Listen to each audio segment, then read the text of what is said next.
Hello. I want to talk again about summer wells. Reason being that Critical K, she was someone on YouTube who promoted herself really as a critical thinker. She had a rather large following for many years, and she, I think, had her platform taken down, or she took it down because she's being sued for $10 million, I think, for defamation.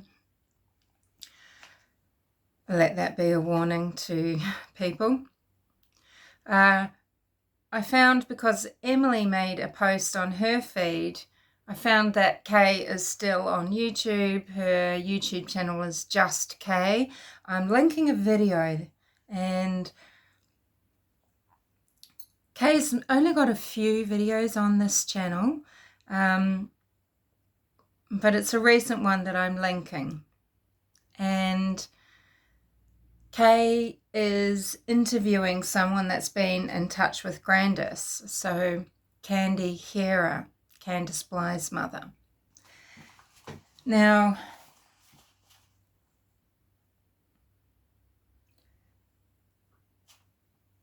Kay says she's been in touch with this person back in September, and she's talking to her again now. Probably due to everything that she's going through. She's made a lot of effort to get receipts, for example, to verify who her person is to her own satisfaction, to know that she's talking to someone who says they are, and to verify that they have indeed been in contact with Candi Harer. Because, when you're being sued, you can't afford to have any more trouble, can you? So let's just, for this minute, take it at face value that Critical K, Just K, has receipts for everything, and that she is very confident that this person is who she says she is, and that this person has been in contact with Candi Harer. So the contact ended, actually, between Kay's contact and Grandus, because Grandus saw the person taking notes, just handwriting. I feel like this person might be some sort of peer to Grandus, maybe living in that Eastern Tennessee area, in a certain age group, and isn't someone who uses a lot of technology all the time or in different ways. So was using Messenger to contact Grandus. She says that the information that she's sharing now with us was gotten when Grandus did contact her. Maybe they'd been interacting on some platform, maybe Facebook. Grandus has contacted the lady. The lady was too scared at first. She was too intimidated at first to pick up the call, but she called Grandus back and was using a tablet to do so. And then the tablet falls over, and Grandus saw a notebook that the lady was using to write notes, and that's where the contact was terminated, and they haven't been in touch since. What she has to say will tie in so well with things that we, or at least I, believe to be true, and it seems to fit in with a lot of what we know is fact, and it just seems really plausible. And let's run through it. So we know that Don got up at around 7:30, so he'd woken up. Summer's in bed there with him. He gets out of bed and he leaves work, and I'm thinking this is around 7:30 a.m. and he leaves in the red Subaru. Candus is concerned about her grandmother's health and well-being, and her grandmother, Grandus, we'll call her from now on, Candi Harer, has a dicky knee, and the knee is inflamed. Grandus is in pain. Candi can't stand to see her suffering, and she wants to get her to medical attention. So Candus and Grandus take Summer with them in Grandus's Silverado, leaving the boys behind at Ben Hell. And they leave Ben Hell, Grandus, Candus, and Summer, in Grandus's Silverado, and they probably left at 8 o'clock because Candus is talking about hospital and 8 o'clock, but I don't think they left at 7:30. Summer was just getting up. Candus apparently wasn't up when Don left. So let's imagine that there's a half-hour window where the three get ready, they prepare the boys locked in the house or whatever they do as part of their, nurturing health and welfare etiquette that they follow on Ben Hell.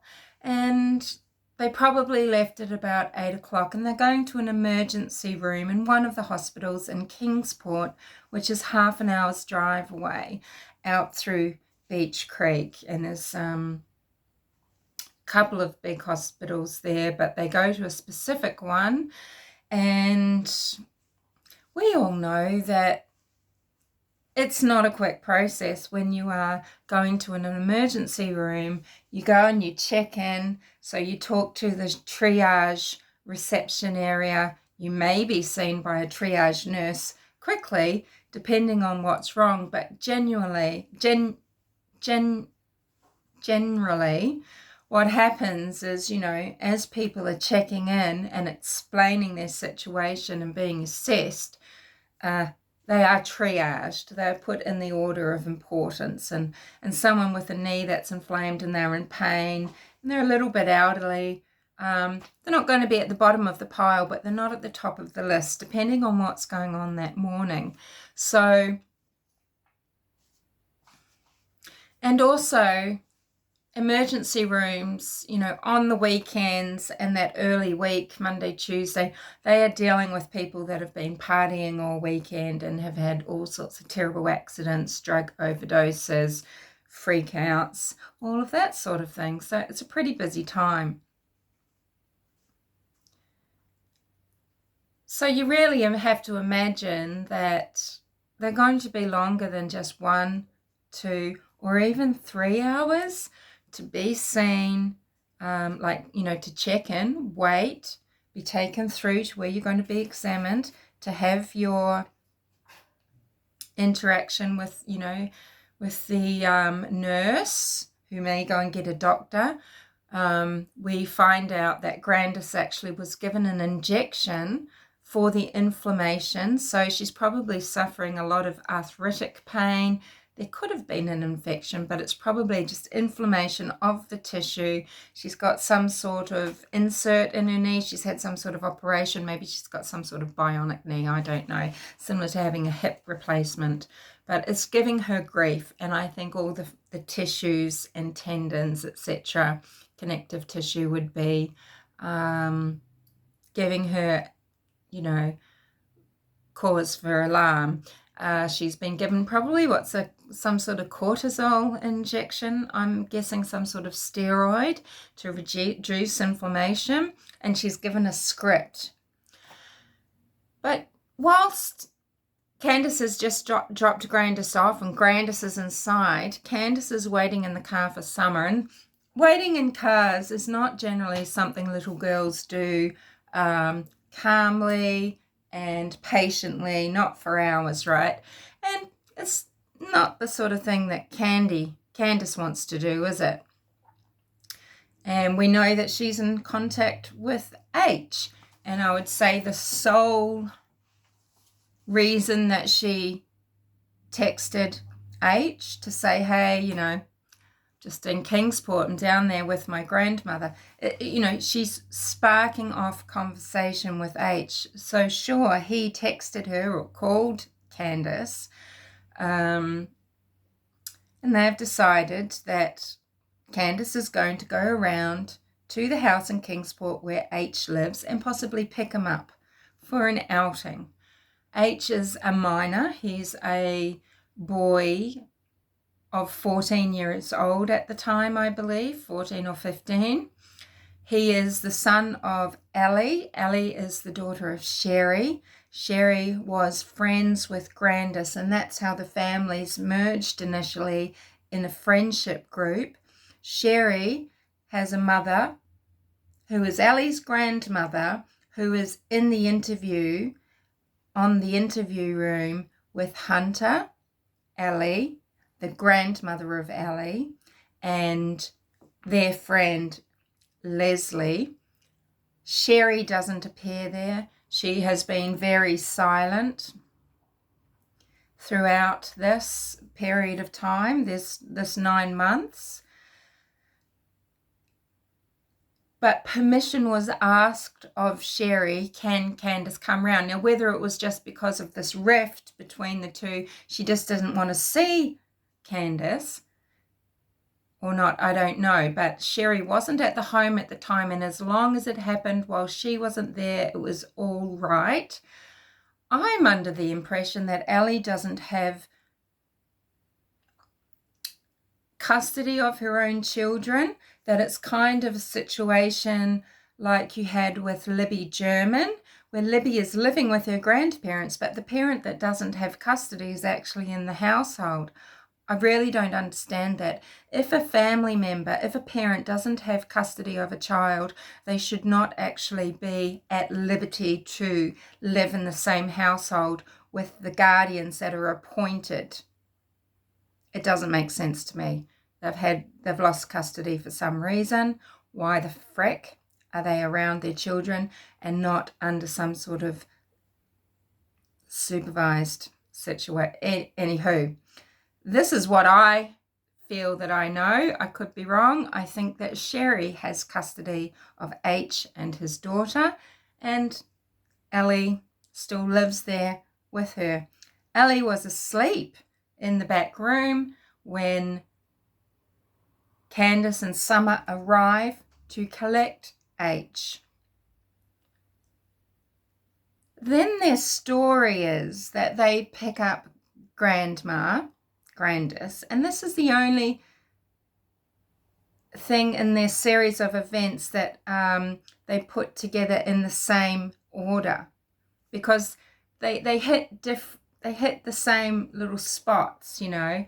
Oh, we got Grandus, and we went to Sonic, and we went to the hippie house, and we went to swim, and then we went to home again.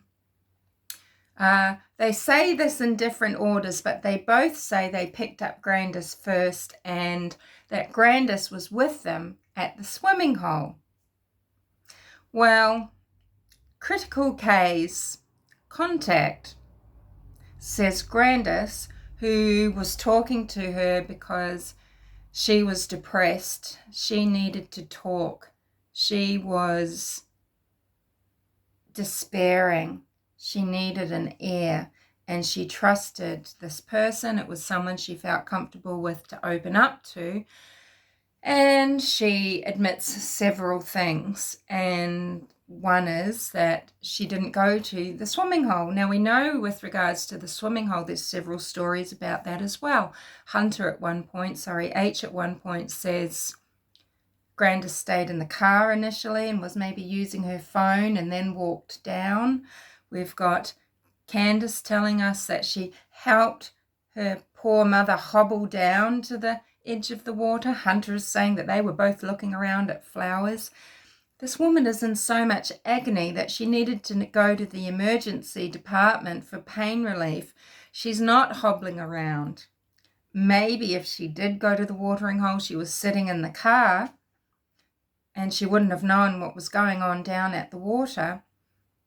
But I think it's very likely that Candus wanted to be alone with Hunter, and Hunter, sorry, I should not use his name, and H wanted to use Candus for drugs and alcohol because clearly, I think Candus is capable of grooming a person. I think she's a dark, sick person who doesn't have regard for others. She is so damaged and deranged herself that she can neglect her own children. She can turn a blind eye and subjugate to an evil man like Don Wells. And she can also perpetrate her own abuse onto others. I don't think she had a good upbringing. I don't think she had much of a teenage childhood, and I think she's trying to recapture it. I think she's selfish and self-serving, and I don't, it's just my opinion, but I think she's capable of grooming a teenage boy, plying them with drugs and alcohol, and using them in a way, even if it is just to hang out, feel youthful, to flirt. And I think young H can use Candus for obtaining drugs and alcohol,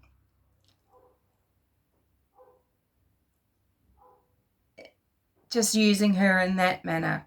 And I don't think Summer was greatly supervised at the watering hole.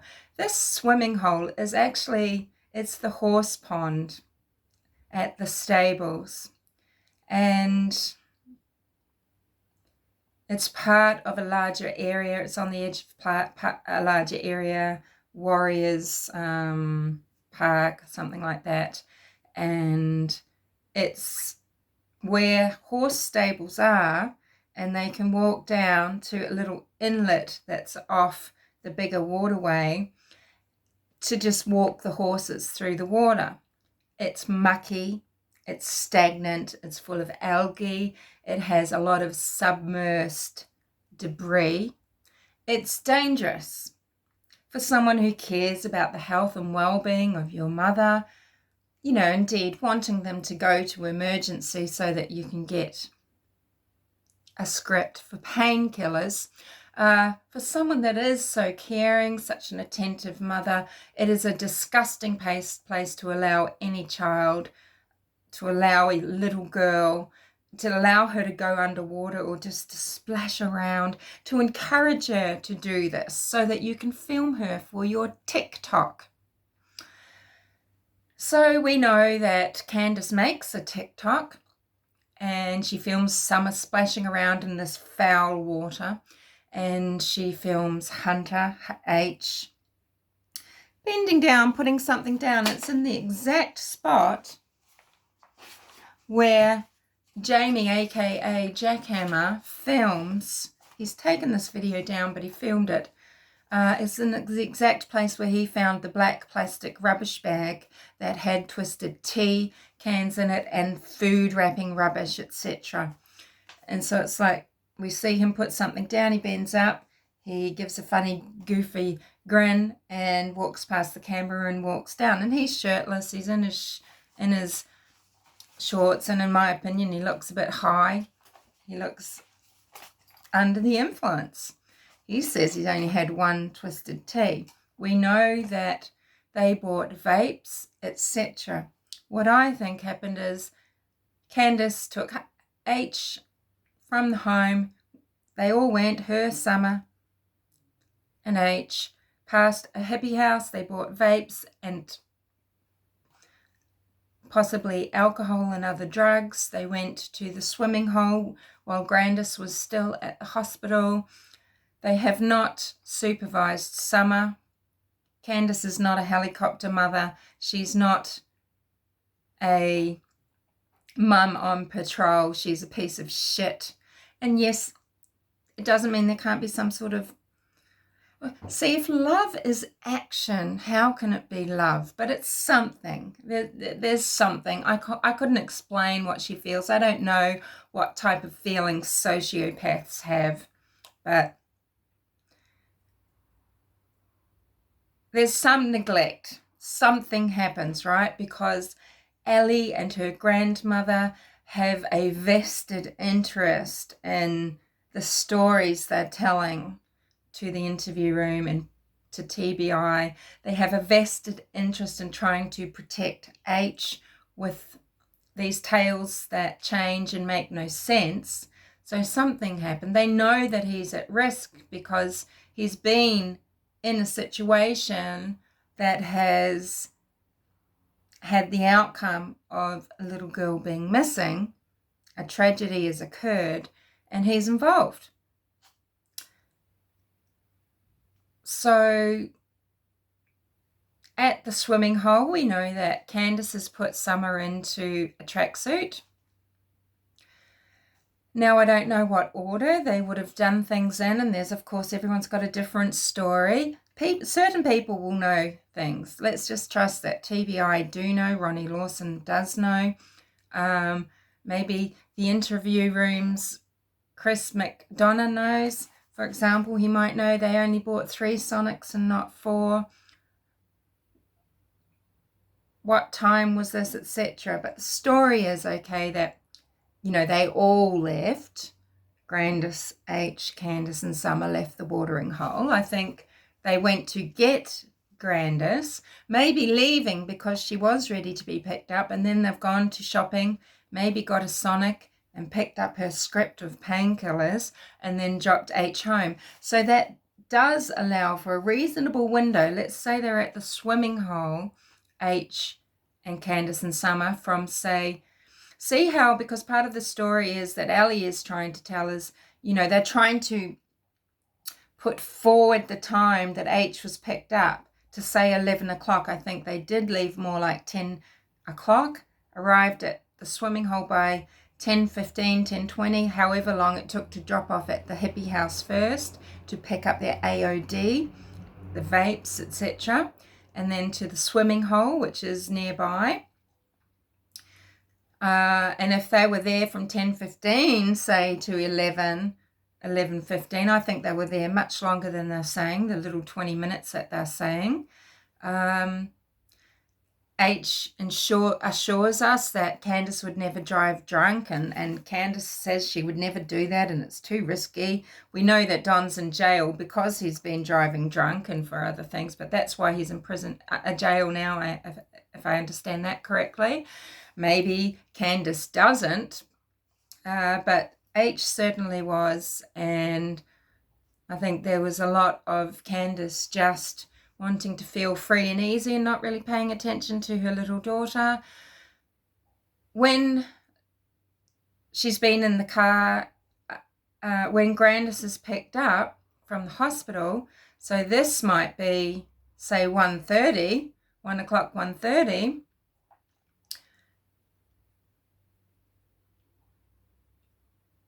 Grandus has said that Summer has told her she does feel sick in her tummy, and she was cold. They've done some shopping. They've gone back to Ellie's home in Kingsport, dropped Hunter off, H off. There's all the storytelling about whether they did or didn't go up to the car, whether they did or didn't see Summer.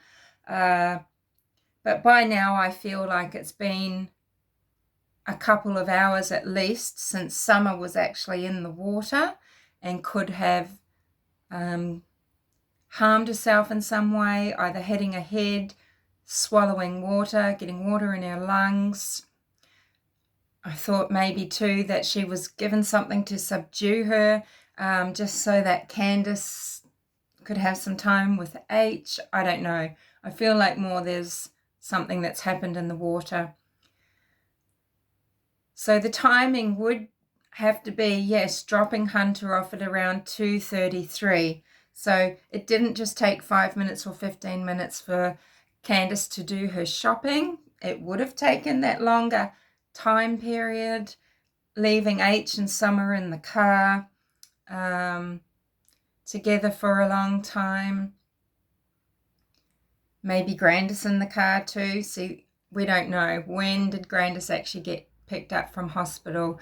We have to trust that the TBI knows this, because it's in Ellie's interest, H's interest, to paint a picture where him and Candus aren't really alone, okay? But I think for that most of that period of that excursion into town that they were alone. So maybe even after the shopping, Grandus was picked up. I don't know.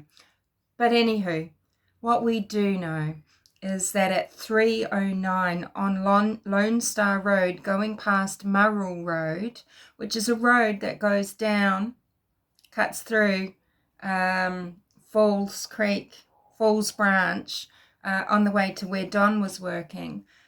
We know that at 3:06 or 3:09, that's when that little snippet of video was made where Candus and her mother are concerned about Summer. Candus asks, is her arm still up? And Grandus just gives a simple no. It's quite a pensive no. So they're driving toward Ben Hill. We know that. And so we know that they would have left Kingsport around 2:45 to be there at 3:09 and just to be those few minutes away from Ben Hill Road. They would have arrived at Ben Hill Road at 3:15, 3:20, 3:30 latest, but it would have been 3:15 in my reckoning. This is where critical case contact comes into the story again, because Grandus told her, she alleges, Grandus told her, Summer never got out of the car. So they arrive at Ben Hill Road. Grandus says that the shopping was unpacked. Grandus says that because she would have been tired, she would have been in pain, and she's got a script now for some painkillers. She's gone to her trailer and had a sleep. But she says Summer never got out of the car.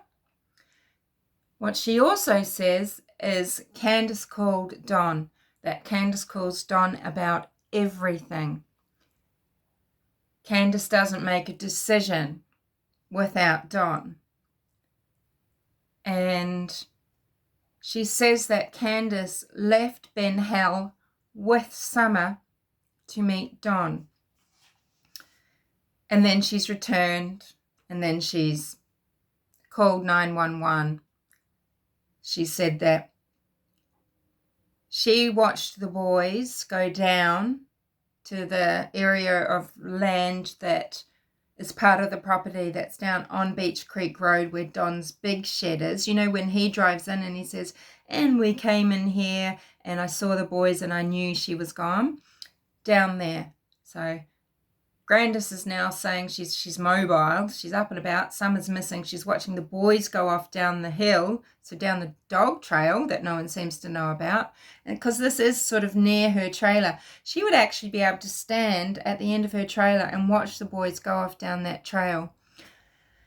And she says, yes, you know, Candus comes back and she calls Don, but Candus says she's gone searching up and down the holler in the Silverado, then come back, thrown her phone in the back of Don's white car and called 911. Grandus is telling the contact that Don told Candus to call 911, and she's not sure, but she thinks Don might have called 911. Now,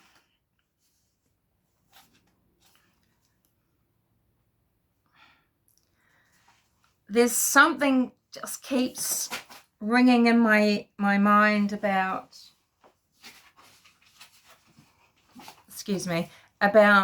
Ellie saying Candus left Ben Hill 3 times that day.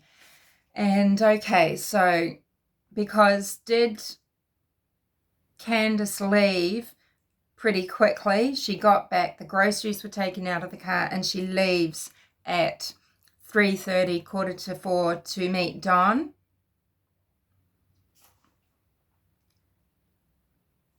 Is that when she took Summer, or was it a bit later? When she says she was driving up and down the hollers, she was actually meeting Don. Or were there 2 drives off? Because, yeah, Ellie could have been leaving that clue there, right? Because if what the contact says is correct, it does sound like she's saying, you know, Summer was unconscious, possibly even already dead, and when they arrive, and Candus, rather than, you know, this is the thing, isn't it? And it speaks volumes. Candus is worried about her mother. Her mother's in pain. Let's take her to hospital. Let's get her sorted out. But she can't give medical attention to her very own daughter. You know, Candus is a degenerative, deranged, disgusting person. And I don't care what made her, what has created her, what, you know, she's making these choices every day to put everything first except for her kids. She couldn't even provide them with a clean home. So she certainly wasn't going to take Summer for medical attention. Now, is this because she's worried, oh, this is, you know, this is through neglect, and so of course we've already got CPS on our backs and our boys will be taken? Is it that only, or is it a combination of being concerned that any examination of Summer is going to reveal SA? Was it that Summer was already deceased, so she couldn't, you know, I mean, any time in that afternoon they could have taken Summer to the hospital. Summer wasn't feeling well straight after the swim. She was cold, you know. They were at a hospital picking up Grandus, and she doesn't even say, let's just get Summer checked out. This woman she's filth. And that is just my rude assessment. But I could not despise her any more than I do. Even though I do know there is probably some real suffering there. I think it's all because of concern for herself. And I'm going to talk about that soon. Because did she get back? Summer was unconscious, or maybe even already passed away, or does pass away by the time she gets to Don. I think so. That I think she's driven south, maybe even down that Murrell Road to meet with Don. So people's assessment of where Don would have taken her, it is exactly this. It is down further away than I thought, because I thought if Candus has taken her and done the hiding herself, which I now realize I don't think she actually would, then she was a lot closer to Ben Hell than she possibly might be now. So if she's done that, she's come back, she's then told the boys, have you seen Summer, you know, or created this fake thing. Boys, I'm going to go driving to look for Summer. You know, driving up and down the hollow, come back, call 911. I don't know. Was there 2 trips off Ben Hell once they got back from Kingsport? I think it's possible that there was, because getting back late from meeting up with Donnie, well, I guess she could have been way much longer than we presume in Grandma's Silverado. But getting back at such a time would mean that she was even away 1.5 hours to 2 hours.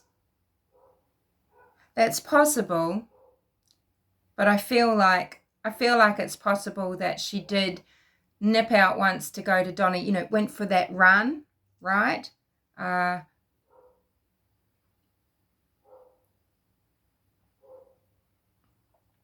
then the farce has begun again, maybe for the sake of the boys. Then we get to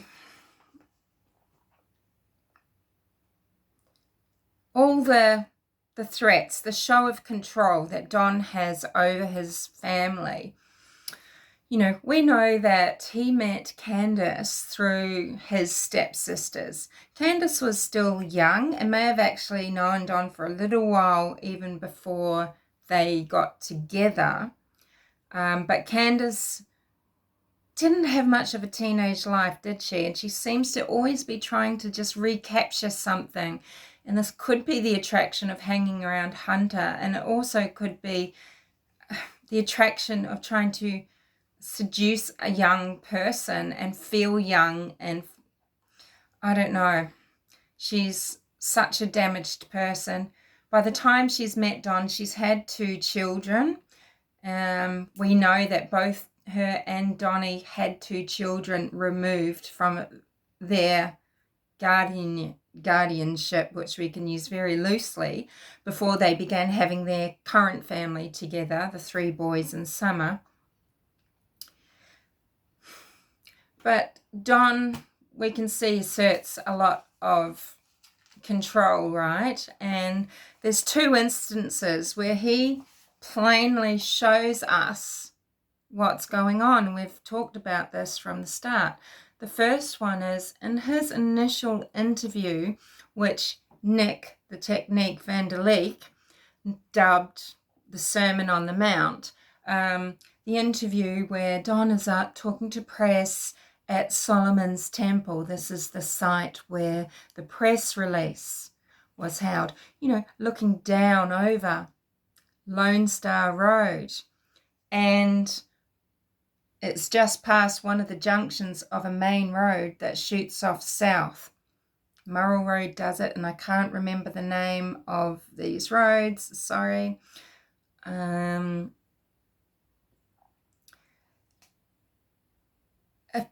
A good place to have it, I guess, near the home, near the heart of the search, but kind of, I don't know, maybe a message to the Wells family as well. And this is where we had that, really this sort of portentous, symbolic event where the horse has broken free and he comes down and he takes that bend, runs down the road. He's broken free and he's dragging some sort of plow or some sort of equipment. This horse, he's bolting, and it just feels so symbolic of something dangerous. So Don has Josie there. He's got his arm around him tight. And who in their right mind, well, just an arsehole, who in their right mind has their son there while they're talking about the missing daughter and puts them up on display in this very tense, extremely the situation, right? Well, Don Wiles does. And it's so that Josie knows exactly what the party line is. That's why it's a threat to this kid. This is what you say. Hear what I am saying, and this is what you say. Don does the same thing to Candus, right? When they are having the interview at Ben Hell, where Candus is on our screen left. Here's Don. Just off screen is actually Candi Harer. She scarpered just after this. This was 2 weeks after the incident. She didn't stay on Ben Hill after this, and kind of like she's been warned too, right? So in this interview, Don is telling Candus exactly what is going to happen if she doesn't just hold it together and stick to the program. They are both terrified. Candus has been in prison or in jail, and what she would fear the most is prison. And Don knows it, and he's threatening her with her being put away for life. So in this interview, this is where Candus is saying, and I know in my heart she didn't wander off. Well, this is the only true word that Candus has ever spake. because we know she's not a truth teller. I think this is going to go into a second part video if it hasn't already. Sorry about that. Yeah, never a truer word has Candus spoken. We know when memoir, we talk about memoir here sometimes, and we know it may be someone's truth that they might be telling events as only they can tell them because they were there, and so they're the person that can give some information. But it's also a memoir. It is by nature not going to be the whole truth, because it's always, no matter how laid bare someone might be appearing to be, they are always withholding something. There's always some manipulation there, so that they are protecting the darkest part of themselves, or things that they're least proud of, etc. So, this is why, Ellie is protecting, Ellie with the story and H with their stories. It's, it's partly truth, it's mostly truth, but it's still containing fiction just by the very nature of being a story being told with the purpose of self-protection in part, right? And, she says, and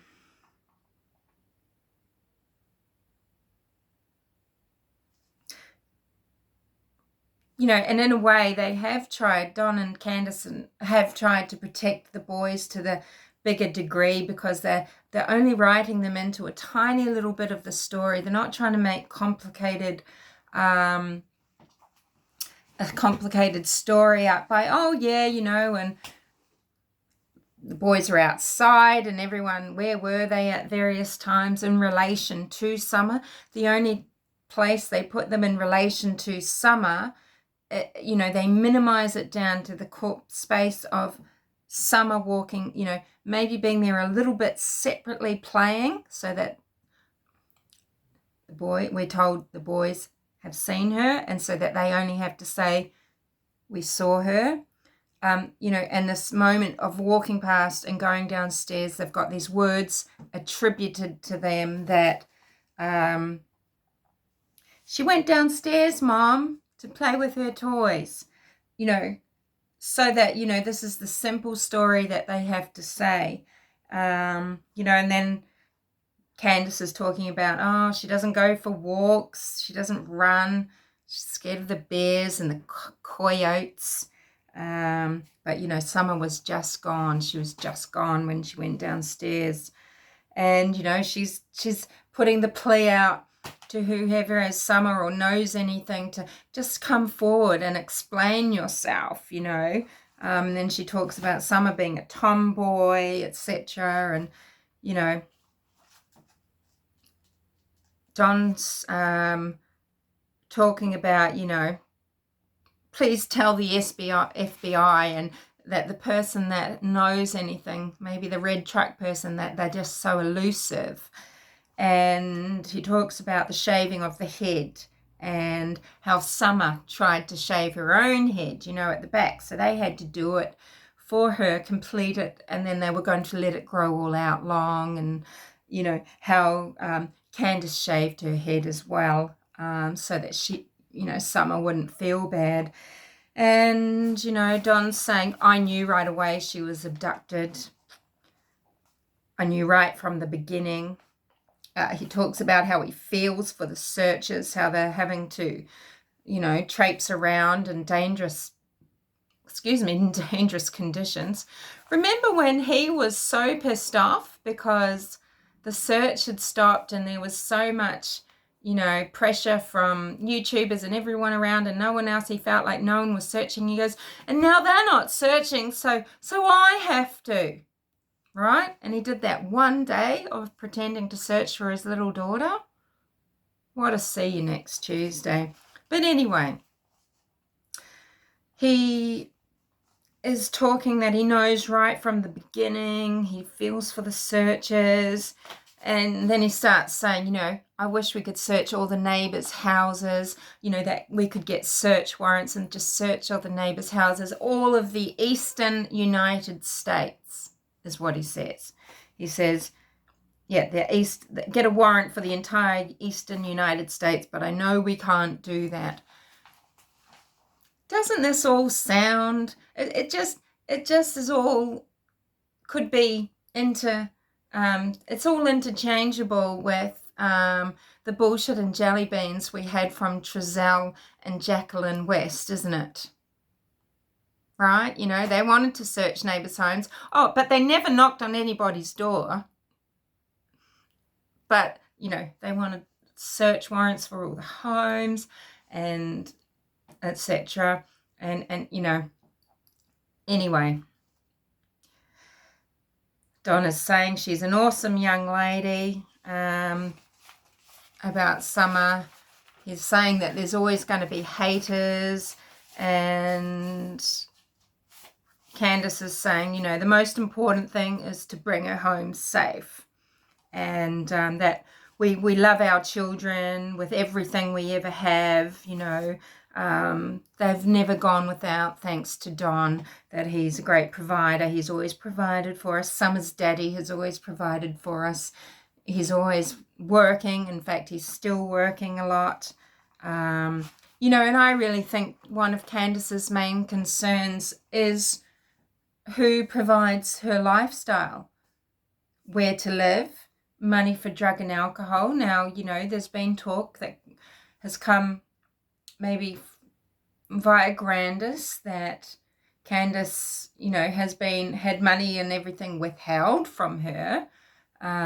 And certainly financial control, financial abuse is something that Don would seem to be quite capable of. He's capable of quite a lot of abuse, it would seem. And Candus has at times gone to work doing the drywalling with Don to earn money.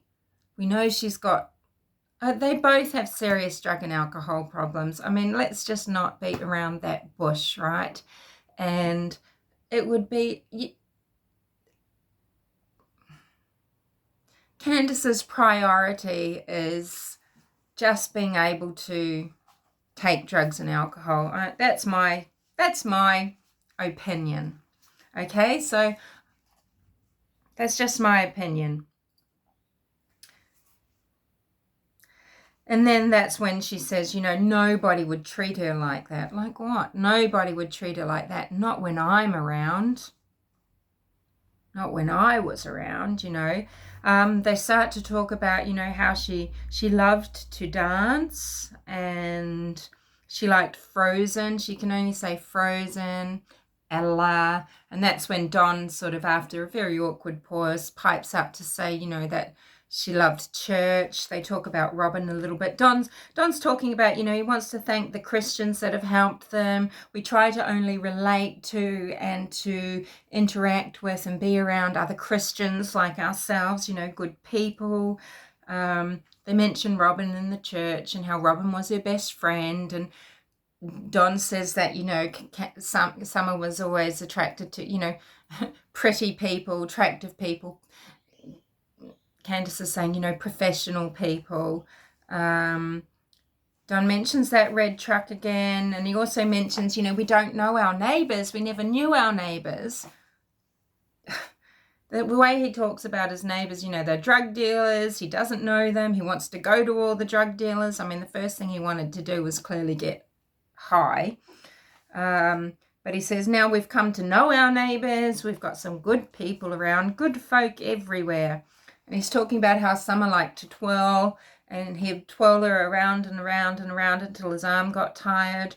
He'd say that she was a princess. But how she was still, Candus has said she's a tomboy, but she's a princess. She liked to run behind the lawnmower, Don says, and behind the motorbikes. And then he starts, he's begging, please release her. Please release her somehow. I don't know how you might do that because you're probably scared of going to prison for the rest of your life, but please have mercy and find a way to let her go. Now, while he's saying, please release her, I don't know how you're going to do this, and he's side-eyeing Candus, and he's side-eyeing her when he's saying, you are probably scared of going to prison for the rest of your life, and I believe he's looking at Grandus as well.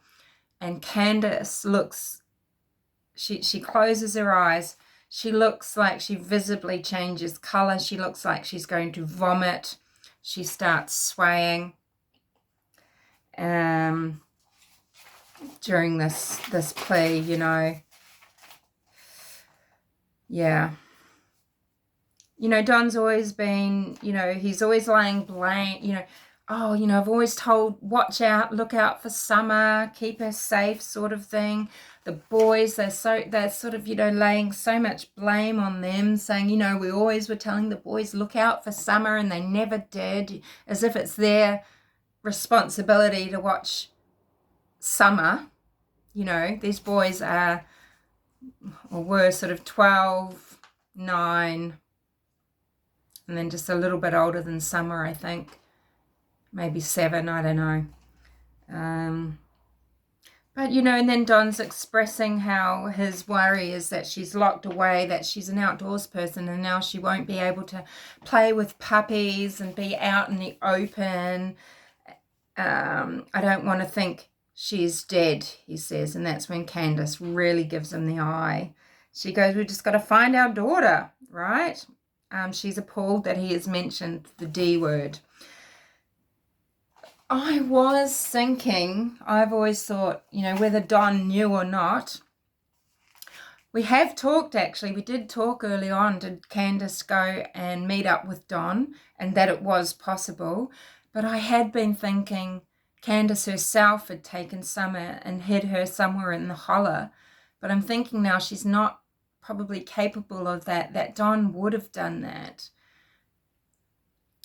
And just thinking about the way he says her in some basement, you know, locked away somewhere, it does actually make me wonder about something that people talk about, and that is, did he put her in his building site somewhere, in a building site somewhere?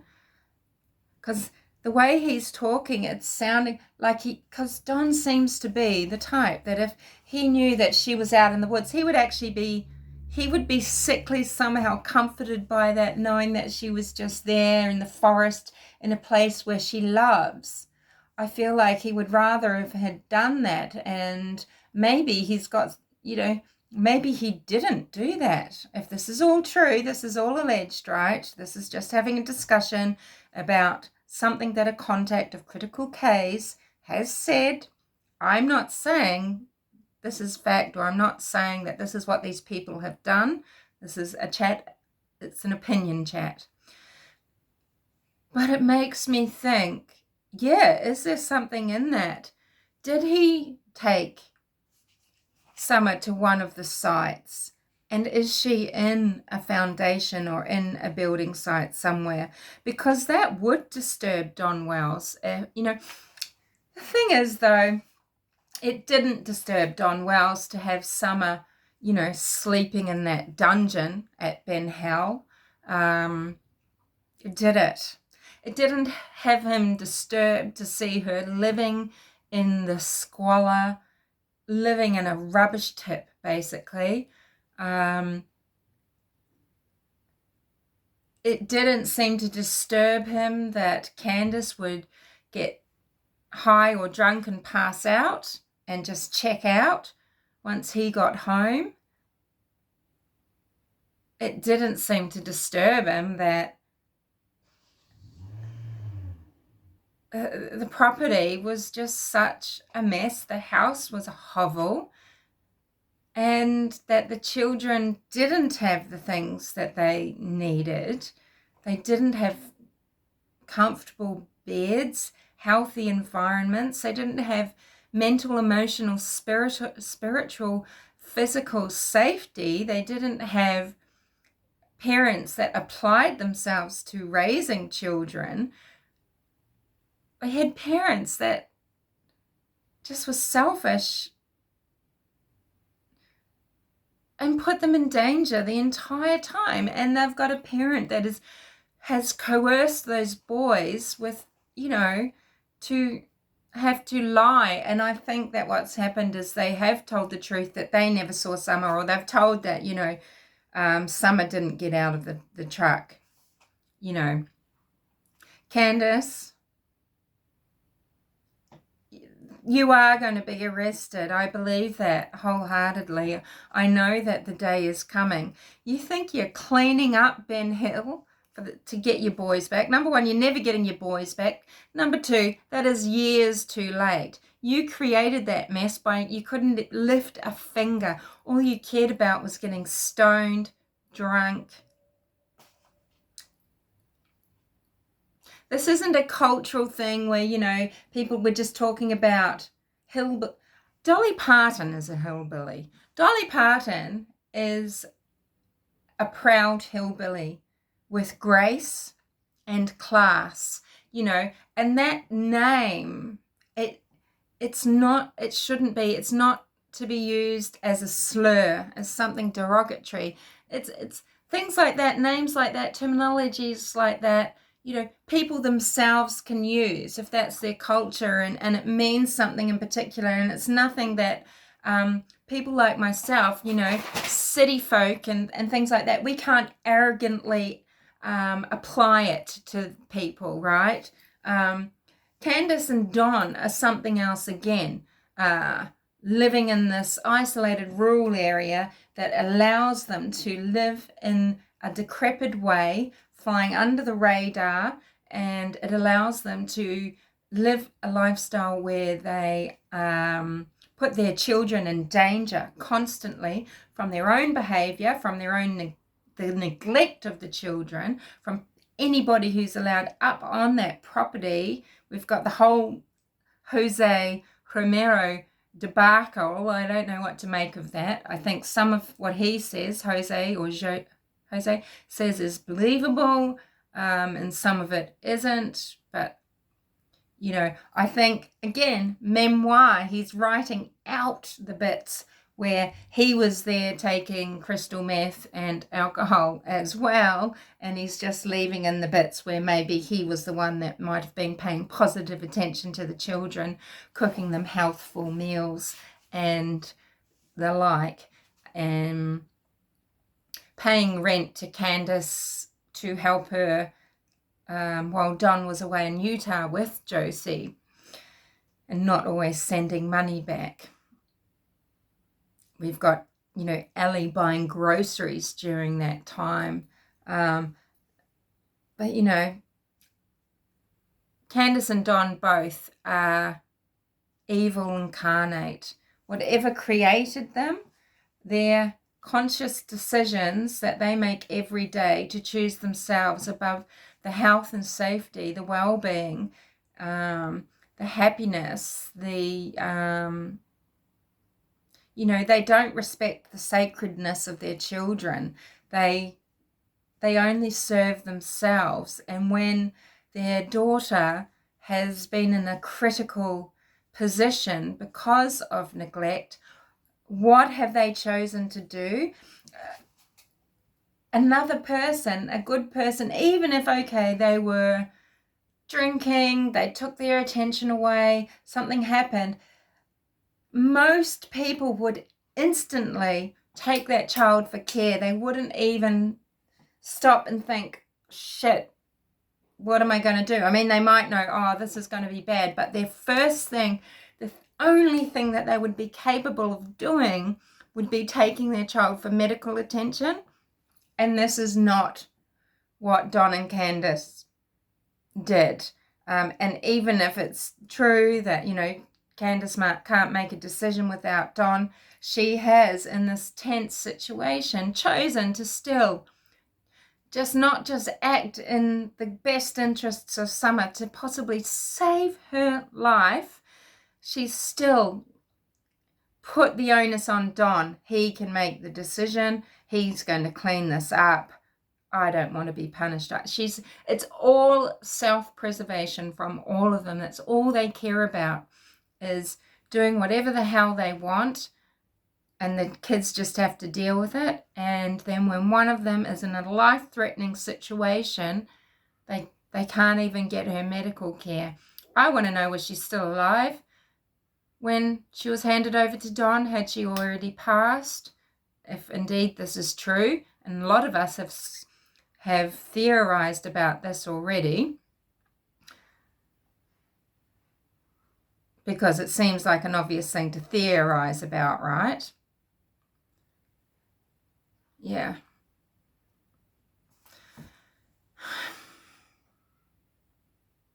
You know, and it would be just inconceivable for most people, no matter what your moral compass is, no matter what your lifestyle is, it would be inconceivable to not take your daughter for medical care. And yeah, you know, I believe Summer has passed and she's bones somewhere, or she is, yeah, maybe, as people say, at one of the work sites Don had access to. It doesn't necessarily have to be one that anyone was working on currently. It could have been one that was in sort of just waiting to happen. But, you know, he has to have been able to be there on his own. It's something private. I don't know. So I'm not sure about that, because that is a big risk. That is a big risk. And then it's also directly linking him, if she is ever found. You know, and I feel like he knows the Hollers well enough to know somewhere to take her. Yeah. But yeah, he made a direct threat to Josie by taking Josie there and having him with him at the interview. That was communication to Josie that this is what you say. And Josie knew he knew what the repercussion was, and it was very clear Don was making a threat to Candus. I think we talked about this when that interview came out, that, yeah, the threat of being frightened of life in prison.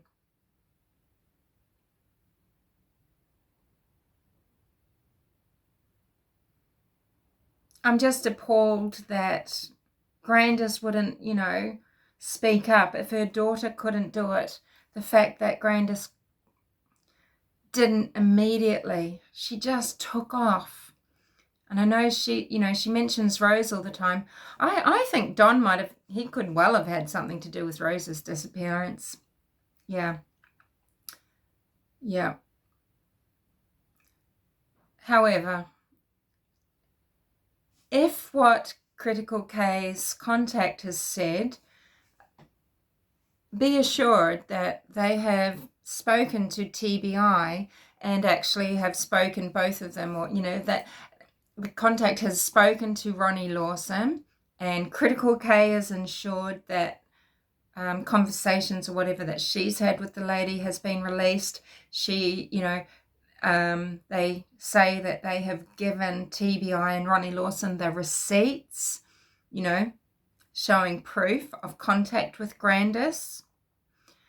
And we just need to wait and see. So what do you think? So what I'm outlining here, just quickly again, oh my God, 1 hour, just quickly, is I think is that, well, that this lady is saying that Grandus was not at the swimming hole and Summer never ever got out of the car. And you know how Candace's story just kept getting more and more unbelievable and wild.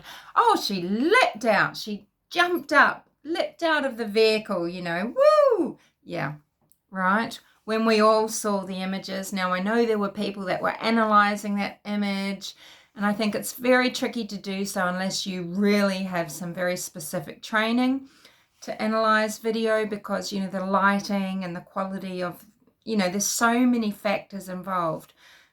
But you can certainly see that Summer's unconscious or asleep.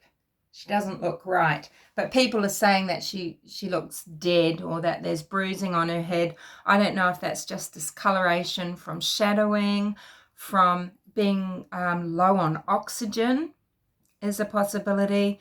I don't know. I don't feel qualified at all to speak about that, but she's got her eyes closed and she's slumped, and it's very, very odd. It's disturbing. And it's disturbing to think that that poor little girl was desperately why didn't they just turn around and go back to hospital? The other question, I guess, is, did Grandus go with Candus to meet with Don? Is she writing herself, see how, memoir, writing herself out of the bits where she, to lower her culpability? Before they reached Ben Howell, did they turn around? Did they go down one of those roads that leads to Falls Branch and out to where Don was working together and then arrive home?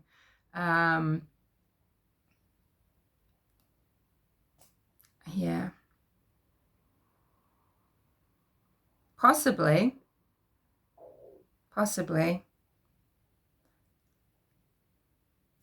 But no, I tend to believe it does sound right that Grandus would, but how to be so unconcerned that you can go off and just take your painkillers and go to sleep in the trailer, Did she say to Candus, we should really get some help? Did Grandus feel hopeless because Candus wouldn't do anything without speaking with Don? Maybe she did, try to have the conversation about taking her for help, and she just knew it wasn't going to happen. And she knew Candus was driving away with Summer, and she hoped maybe that there would be medical attention or that Summer would be all right. But I wonder when Summer was last conscious. And yeah, it's an even darker thought to think if she was alive when she was passed to Don. Oh my gosh. Because why would Don help Candus out of a neglect situation? If he had, because he wasn't there, he wasn't to blame. It's just Candus is at the watering hole, daughter drowns. Even if she had to ask him what to do, wouldn't he say, you take her now? You have to think of sexual abuse, SA. You have to think it's because of SA, because this mofo knows. I mean, what did they think was going to happen as Summer went and spread her wings more and more into community with schooling? They can't avoid schooling and other groups outside of, say, church for long, right? And I mean, Candus is saying, she had all her shots, she was enrolled. That means going to a doctor. Has a doctor asked any questions at all, if indeed she was taken for her injections? You know how they have to have, I think, measles, rubella, mumps, things like that, I guess. All these vaccinations. Did Candus take her for those? So Don allowed that. What is really going on here? Is that a lie? Can anyone tell us? Have we found records? Which doctor would Candus take her to? That we have to trust that the TBI know all of this. We have to realize that these investigations can take years. It can take years before people are caught. It doesn't know that right from the word go that law enforcement are onto it. They're not stupid, right? And they're not all corrupt, blah, blah, blah. Okay, they're not. Within the week, say, for Trezell and Jacqueline West, they were pretty convinced that they knew the boys weren't alive, etc. This is Orrin and Orson, Sincere and Classic. So Orson was renamed from Sincere. So Sincere was renamed Orrin, and Orson was renamed Classic. So Sincere was 4 years old. Classic was 3 years old. They both had the surname Pettis, although they had different fathers, and the mother's name is Ryan Dean, so maybe Dean is her new partner, I'm not sure. However, you know, it took over the year because, you know, to get the arrest. It took, was it 15 months for the arrest of Jacqueline and Trezell West. And they're charged with first-degree murder. We've had 9 months since Summer went missing. I really must apologize. This is just a very long video. Again, it's in 2 parts because my device will stop recording after a certain amount of time and just begin a new recording. This is still going to take hours and hours and hours to upload, so I'll start uploading it now. I just wanted to talk this through again. We haven't talked about this for a long time. There's just been so much bullshit going on about it, hasn't it? Plenty of people talking about it. I can't stand all of the drama, so I've stayed away, but I am aware that, you know, Jose has been interviewed and has been telling stories that he was at Ben Hell for 6 months. This isn't possible, but I think it would have been a few weeks. I do believe he was there, and I believe that he was there longer than just a weekend or something, right? And I think Ellie was up there. They were all partying together while Don was away.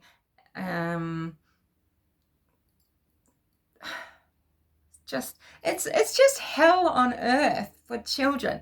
What an awful environment, and it's beyond neglect. It's abuse, endangerment.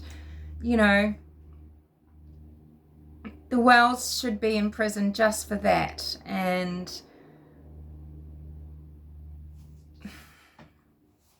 yeah, Candus can try and pretend to everyone that she's going to get her children back. She never is. She thinks she's going to have some fun life. She's got Benny Keys just playing with her like she's a little dead rat.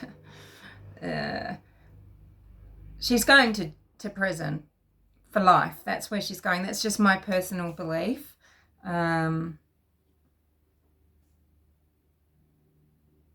I don't know what created her, but there is generation after generation after generation of abuse on both Candus and Don's family sides. And,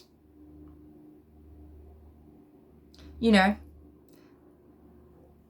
it's terrible, but, you know, the death of Summer maybe has broken this cycle. And maybe those boys will manage to somehow flourish and grow up to not be too damaged or abused themselves. They have got a lot that they are going to have to wrestle with for the rest of their lives. And Candus, your boys don't want to come back to you. They know what a clean bed is now. They know what routine is now. They know what care and thoughtful attention is now, hopefully, you know. I can't imagine they would ever want to see the squalor of Ben Hell again. And what awful memories. They have been so emotionally manipulated by Candus and Don. It's such dark abuse. It's dark abuse to the point it's possible that they have even, you know, Summer has suffered in so many ways, and now she's paid the ultimate price. And I hope the boys take this dark ultimate sacrifice of a gift of their emancipation from Don and Candus. They take it and honor it to the ultimate degree, which is to live a good life and to not perpetuate any more pain and sorrow into the world. And hopefully that is maybe that cycle broken, that chain broken, that generational damage broken, hopefully. And that is summer's gift.